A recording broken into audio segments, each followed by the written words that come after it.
This is Stan once again with interesting ideas from interesting people for interesting people, so that perhaps in our conversation we'll do something that actually makes a difference.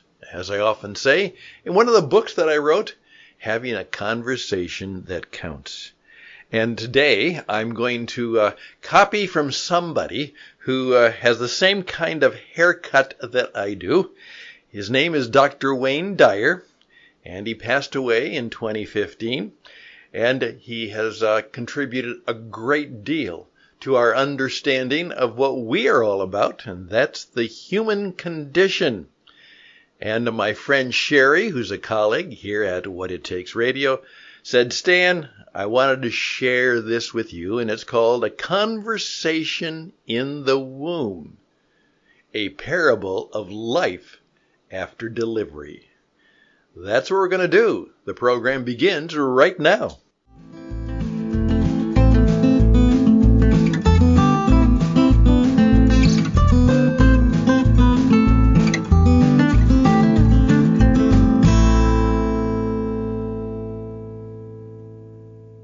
In a little video that I did just right now in the studio, I remarked that so much of what we talk about today, and if you think about it, it's kind of a stupid stuff. It doesn't make a difference. Well, this does make a difference, and it is very current right now. We are told that perhaps a ruling on abortion in the United States might be coming down from the Supreme Court, and there are those who are obviously on both sides of the issue, and it seems that perhaps after some many years, perhaps almost 50 years, that the decision as to what constitutes a legal abortion in parts of the United States might be significantly changed. And then, of course, there's always the controversy about what after.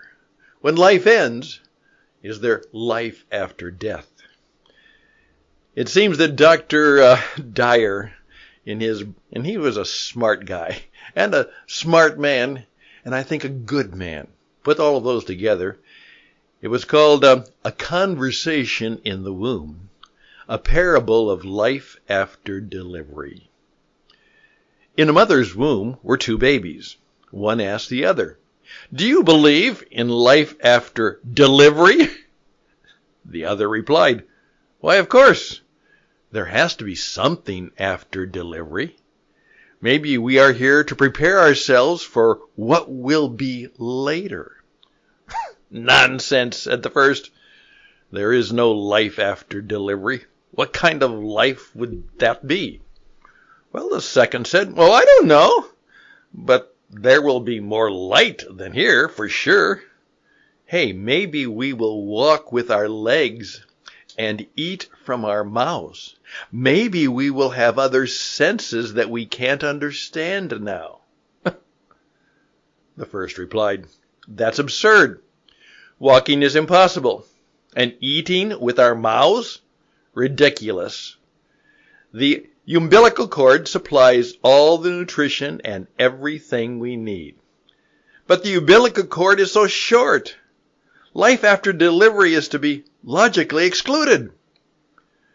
The second insisted, "Well, I think there is something, and maybe it's different than it is here. Maybe we won't need this physical cord anymore." The first replied, "Nonsense. And moreover, if there is life, then why has no one ever come back from there? Delivery, it's the end of life. And in the after delivery, there's nothing but darkness and silence and oblivion. It takes us nowhere."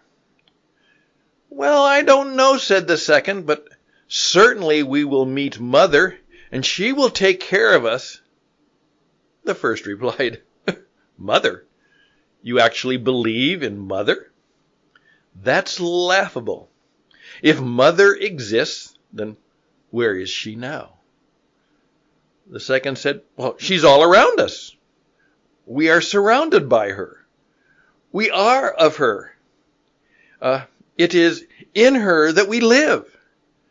Without her, this world would not and could not even exist.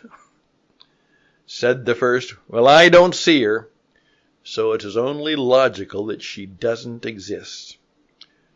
To which the second replied, sometimes when you're in silence and you focus and you really listen, you can perceive her presence and you can hear her loving voice calling down from above.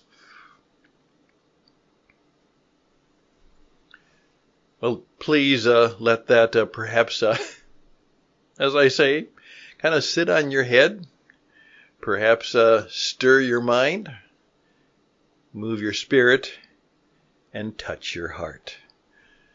Life after delivery? Well, that is certainly an interesting idea.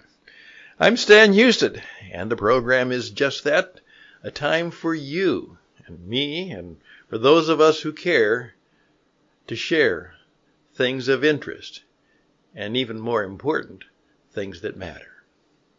This is Interesting Ideas. It's a podcast program brought to you by What It Takes Radio. We're here to help you.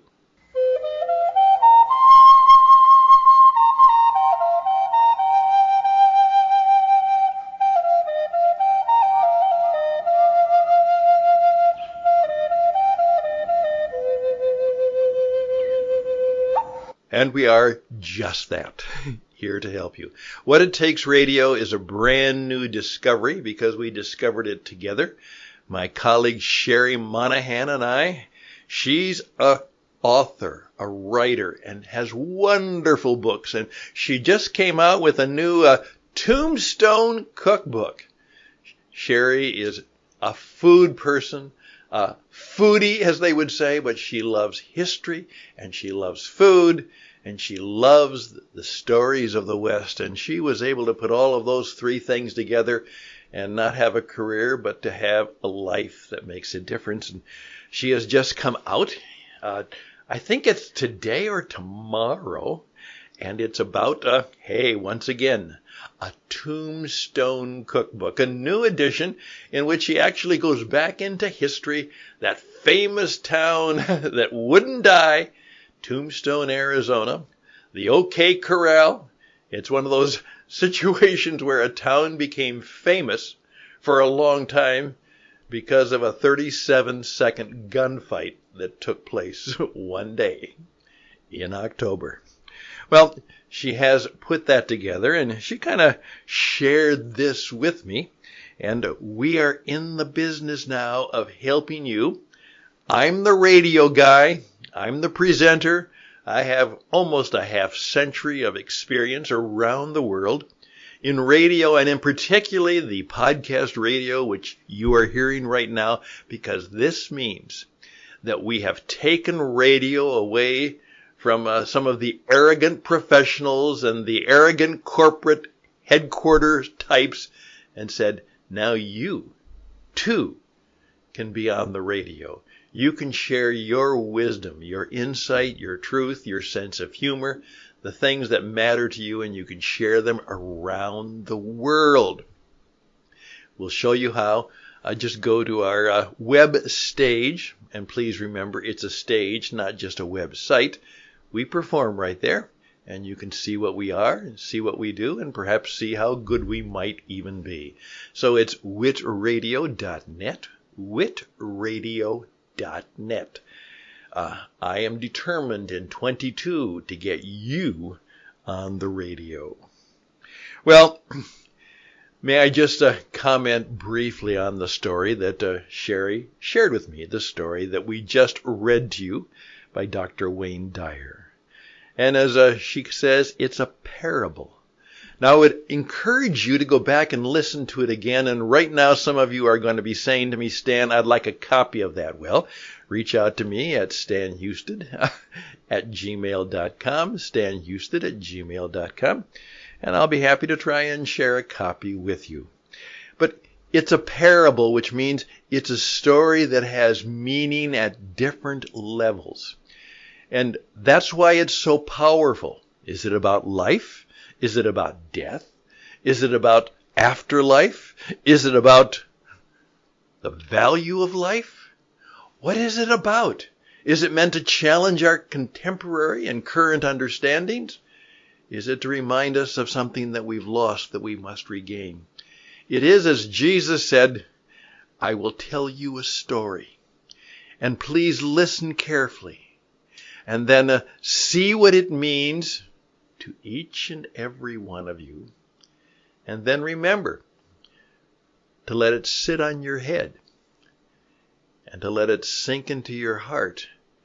And to do so, you might have to learn how to be quiet, how to not be present everywhere, but to be present right within your heart, mind, and spirit, to be still and listen.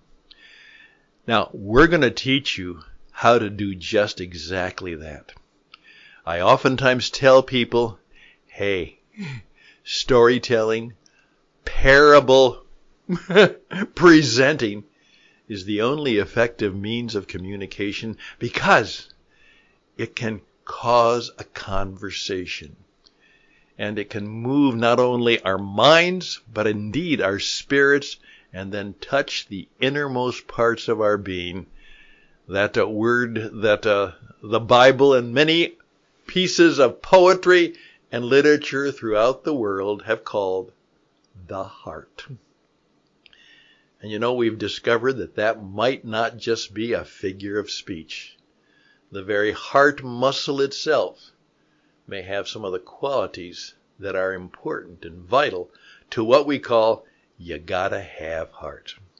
Well, that's just something to think about. Interesting ideas. I'd love to hear from you. And you have been commissioned. You have been asked. You have been fully requested to do two things. First of all, if you've got an interesting idea like Sherry did, say, hey, Stan, think about this. And I said to her, well, I'm going to read this, but then you're going to come on the air and you're going to help share it with me sometime. We'll talk about it together. She says, you got a deal. We'll do that.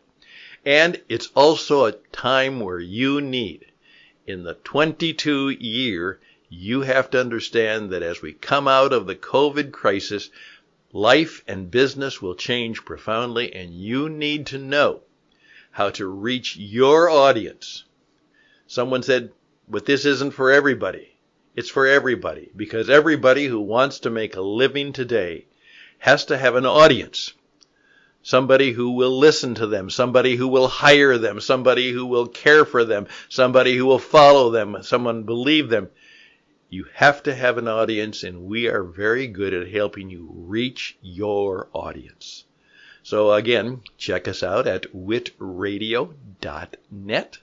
That's witradio.net.